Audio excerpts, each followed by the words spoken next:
شاید روز از روزها تو را غیبت کرده باشم. خواه ناخواه زبان در نفسی من و یا با جماعت و قصد و یا به اختیار می لغزد. امید دارم که مرا می بخشی اگر تو را غیبت کرده باشم. من یقین کردم که خدا شخصی غیبت کننده را نمی بخشد تا وقتی که شخصی غیبت شده نبخشد.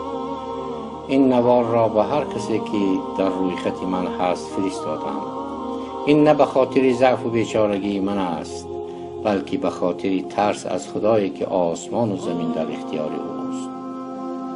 اگر مرا بخشیده باشی با پیامک خبردار کن. این نوار یک دعوت برای یکدیگر را بخشیدن است. بیایید دلهایمان را از غیبت پاک سازیم. خواهش میکنم که مرا ببخشید، زیرا مرگ مفاجات زیاد شده است. خدا شاهد است که من تو را به خاطر خدا بخشیدم. این نوار را یک دعوت خالصانه یکدیگر بخشی و پاک سازی قلب پیش از رمضان مبارک می نامیم. همیشه سلامت و تنصیحت باشید.